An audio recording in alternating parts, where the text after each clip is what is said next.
vivir con más paz, aprender a ser más coherentes, más felices. Hay una sección que les voy a leer una parte de este libro.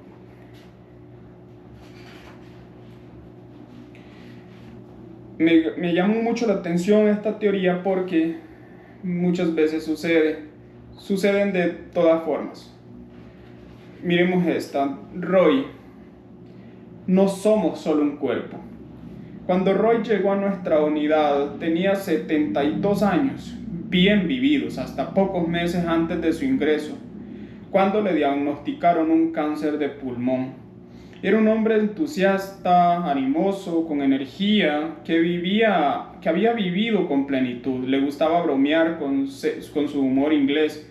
Era senderista y disfrutaba de pasear con sus amigos por la montaña. Casado con una inglesa, con la que tenía 2 hijos. Vivía en Mallorca desde hacía unos 20 años, aunque solo hablaba inglés. Presentaba metástasis óseas muy extendidas de su cáncer. Consciente de su pronóstico, Roy no quería tratamientos para aguantar. Por el dolor producido por las múltiples metástasis en la columna y su limitación funcional, debió ingresar. A los pocos días del ingreso, el dolor estaba controlado y Roy se encontraba acogido y cuidado.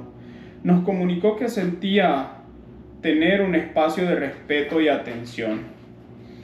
Su esposa y su hija venían a diario y juntos tomaban un té con pastas en la terraza de la habitación, desde donde el paisaje abarca toda la bahía de Palma y podía ver su casa. Estaba agradecido por disponer de aquel espacio y aquellos cuidados de poder vivir con dignidad e intimidad ese tiempo tan difícil.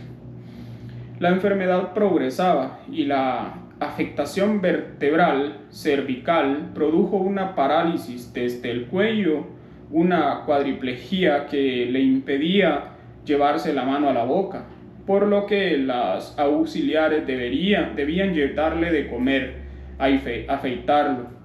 Una mañana me confesó que de día se encontraba bien, aunque por las noches sufría muchas pesadillas en las que se veía encarcelado, prisionero, encerrado de forma agobiante.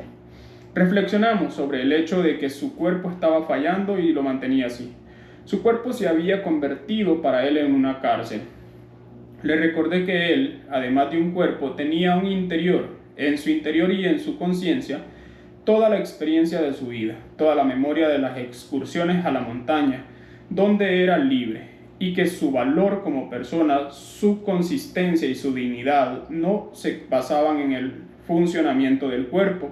En ese momento se le encendió la mirada y se encontró con esta realidad. Nos agradeció que le hubiéramos orientado. Ahora que se encontraba un poco perdido por la niebla del camino, los comentarios le habían ayudado a recobrarse a sí mismo y a tomar conciencia de que, pese a no poder moverse, seguía siendo él. Podía continuar disfrutando de la presencia de su familia, del té de las mañanas, de las visitas de sus amigos. Podía vivir con una presencia plena esos últimos días que pasaba a la espera de que llegara su hijo de Inglaterra. Su cuerpo se iba deteriorando y cada vez estaba más débil hasta que llegó a no poderse levantar de la cama. Siempre que iba a verlo nos recibía interesado, con una mirada de viejo sabio acentuada por sus abundantes canas. En las visitas nos acercamos y nos sentamos cuando hay confianza en el sitio que nos deja el paciente en la cama y solemos mantener la proximidad a través del contacto físico. Le tomo la mano y de la mirada con la que intentamos transmitirle todo el aprecio, el valor y el reconocimiento que podemos en los últimos días. Roy estaba más abierto y sensible que antes y una mañana nos dijo: soy muy afortunado de haber venido aquí y me pregunto por qué usted es tan amable conmigo. Entonces nos habíamos ido aproximado emocionalmente más y a aquella persona que desde su fragilidad se iba haciendo cada vez más digna y transparente y merecedora de respeto y afecto. Al haber sido preguntado de manera tan directa, sin saber de dónde me salían las palabras, recuerdo contestarle: Roy, ¿quieres saber un secreto? ¿Sí? Pues contigo me pasa algo especial. Ahora mismo me he dado cuenta de que tu aspecto físico, tu pelo blanco, tu edad, tu cara, pero sobre todo la forma tan dulce y digna de afrontar la desgracia y el sufrimiento, me recuerdas mucho a mi padre. Y sin darme cuenta, me acerco a ti de un modo especial y que siento muy agradable. Es un gozo venir a verte cada día y estar contigo. Me percaté de la autenticidad de esas palabras, de las que ni yo mismo había adquirido conciencia antes, y en aquel momento entonces ambos nos conmovimos. Me miró y desde la proximidad respondió: ¿Quieres saber tú ahora un secreto? Resultaba conmovedor ver cómo en su debilidad hacía esfuerzos para hablar y contar la siguiente historia. Cuando yo era joven, durante mi servicio militar, en Inglaterra pidieron voluntarios para trabajar en la limpieza de la capilla del regimiento, en una ermita a varios kilómetros del campamento. Ninguno de aquellos jóvenes quería ir y yo me presenté voluntario ante las risas de los demás. Me mandaron y me encontré solo para pasar ahí una semana. Era un lugar muy especial, el silencio y la belleza del entorno eran únicos. Viví una experiencia de paz y de gozo que no puedo expresar con palabras, pero que seguramente ha sido la más importante de mi vida. Me sentí transportado a otra dimensión. La vida en aquellos días fue muy plena y profunda y me entristeció tener que dejar aquel sitio cuando, al cabo de una semana, que a mí me pareció un momento, me vinieron a buscar.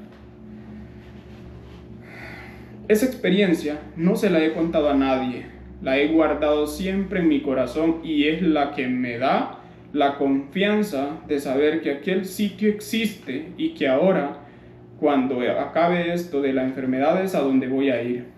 Quedé impresionado por la autenticidad de su testimonio y entendí su solidez personal ante el sufrimiento. Tenía un espacio de seguridad interior que le permitía vivir los problemas de fuera como algo pasajero. Entendí su secreto, el que le daba esa consistencia delante del sufrimiento y la muerte. La experiencia vívida de un estado modificado de conciencia ocurrida más de 50 años antes le había dejado una profunda marca en la memoria, y este era el pasaporte para saberse en manos de algo mayor que él mismo y que le transmitía una profunda paz y esperanza. Roy se dejó ir poco a poco y se fue durmiendo. Murió acompañado del personal de la unidad a los pocos días de haber visto llegar a su hijo de Inglaterra. A la semana su esposa nos vino a ver para darnos las gracias. La tarjeta que dejó para el equipo, una de esas postales inglesas con flores de color pastel, decía: nunca olvidaremos lo que han hecho ustedes por Roy y por nosotros, y lo llevamos siempre en nuestro corazón. El recuerdo de la vitalidad y el coraje de Roy también viven en nuestro recuerdo, al igual que su confianza. Todos guardamos secretos en nuestro corazón. La gratitud de Roy nos reveló el suyo.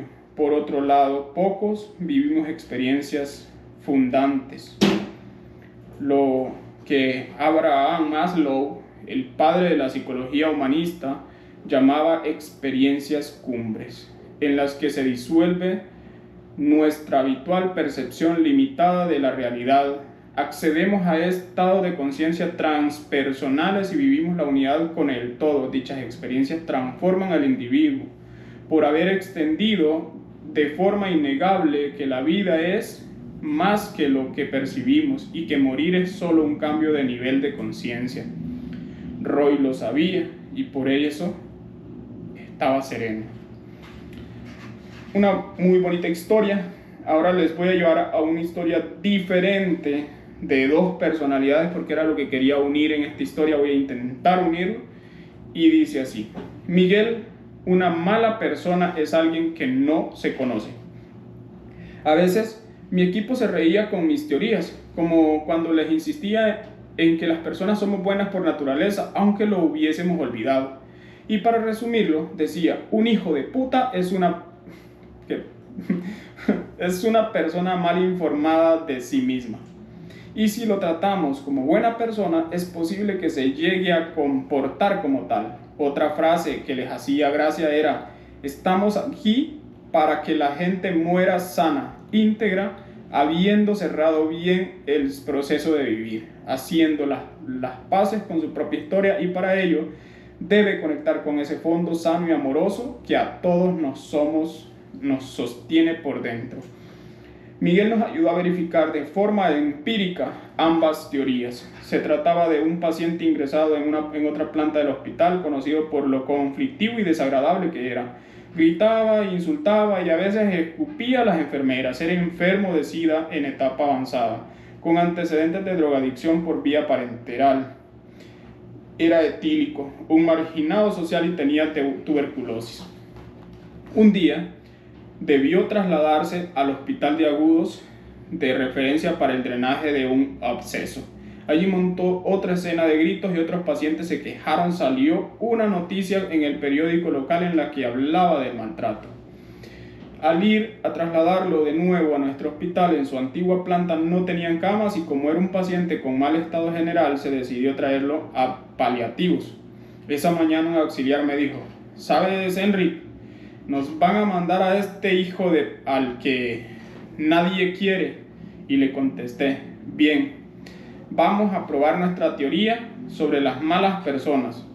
Porque Miguel es una persona muy enferma físicamente, pero también emocional y espiritualmente. Vamos a imaginar que es una excelente persona con el mismo fondo de bondad que nos sostiene a todos, aunque él no lo conoce. Y para ello habrá que tratarlo como a alguien que merece todo el cariño y la atención que podamos darle. Pensemos que ingresa el príncipe Felipe, entonces actual rey de España, veraneaba en Mallorca y era todavía príncipe. Alguien saltó: ya está Benito con sus rarezas. Y continué: quiero decir que cuando llegue vamos a tratarlo como si fuera la persona más importante y queremos cuidarla con exquisitez y ternura. Cuando Miguel ingresó, vimos que a sus cerca de 60 años estaba muy deteriorado, con muy mal estado general, encamado. Nos recibió con la cabeza cubierta de mantas, casi en posición fetal.